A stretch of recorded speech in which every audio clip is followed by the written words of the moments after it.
3 राज्यों में बीजेपी की बम्पर जीत ने ब्रांड मोदी को फिर सबसे बड़ा बना दिया है। मोदी की गारंटी मतलब जीत की गारंटी साबित हुआ है।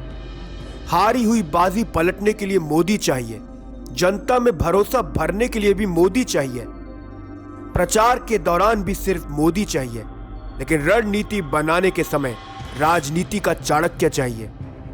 बीजेपी को मिली अप्रत्याशित जीत का सारा क्रेडिट पीएम नरेंद्र मोदी को दिया जा रहा है। इसमें कुछ गलत भी नहीं है। पार्टी के सबसे बड़े चेहरे ने खुद जमकर मेहनत की तो तारीफ बनती है, लेकिन माइक्रो और मैक्रो लेवल पर पार्टी के लिए रणनीति बनाने वाले अमित शाह का जिक्र क्यों नहीं? यह क्यों भूला जा रहा है कि अमित शाह ने जमीन पर उतरकर तीनों ही राज्यों में हारी हुई बाजी पलटी है। जानकार कह रहे हैं सिर्फ छत्तीसगढ़ में बड़ा उलटफेर हुआ है, लेकिन राजस्थान और मध्य प्रदेश में भी कुछ महीनों पहले तक बीजेपी की हालत पतली थी। दोनों ही राज्यों में गुटबाजी थी। एक जगह गहलोत की गारंटी माहौल बना रही थी, तो दूसरी जगह एमपी में कमलनाथ का सॉफ्ट हिंदुत्व भी असर दिखा रहा था। लेकिन फिर इंदौर पहुंचकर शाह नीति ने अपनी दस्तक दी और बीजेपी के पक्ष में माहौल बदलने लगा। जरा एमपी में शाह के गुरु मंत्र पर नजर डालिए। शिवराज को सीएम फेस घोषित ना करना और पीएम मोदी के सहारे सभी को एकजुट रखना। एमपी की 230 सीटों को 3 कैटेगरी में बंटवारा, जीतने वाली, आंशिक जीतने वाली और हारने वाली। सिर्फ जीत नहीं, 2/3 बहुमत का टारगेट। बूथ कार्यकर्ताओं तक सादा सीधा संपर्क। टिकट वितरण में दिल्ली की सीधी दखल। हाई कमान ने लगाई हर नाम पर मुहर।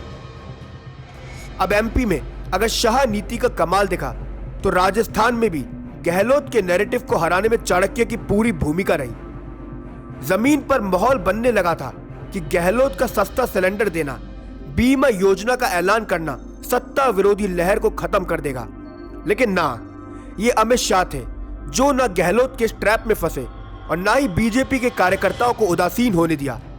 उनका लक्ष्य साफ था, बिना सीएम फेज के पीएम मोदी को आगे कर जनता का दिल जीता जाए। जरूरत पड़ने पर ध्रुवीकरण का दांव चला जाए। कन्हैया लाल हत्याकांड और लचर कानून व्यवस्था को सबसे बड़ा मुद्दा बनाया जाए। नतीजे आपके सामने हैं। रिवाज ने खुद को दोहराया है। राजस्थान में बीजेपी सरकार को लाया है। छत्तीसगढ़ में भी अमित शाह ने सारी बाजी पलटते हुए बीजेपी को प्रचंड जीत दिलवाने का काम किया। यह वही राज्य है जहां पर हर बार मुकाबला कांटे का रहा है। सिर्फ 2018 का चुनाव छोड़ दिया जाए तो यहां पर भी लड़ाई हमेशा से ही कांग्रेस बीजेपी के बीच रही है। लेकिन यहां शाह के दिमाग ने विपक्ष को चित कर दिया। पहले सट्टेबाजी घोटाले के जरिए बघेल को लपेटा, फिर नक्सलवाद के जरिए कानून व्यवस्था पर सवाल उठाए और अंत में मोदी के चेहरे को अच्छे से बुनाया। यानी कि मोदी समर्थक कर सकते हैं, लेकिन अमित शाह को भी इग्नोर नहीं किया जा सकता। नमस्कार।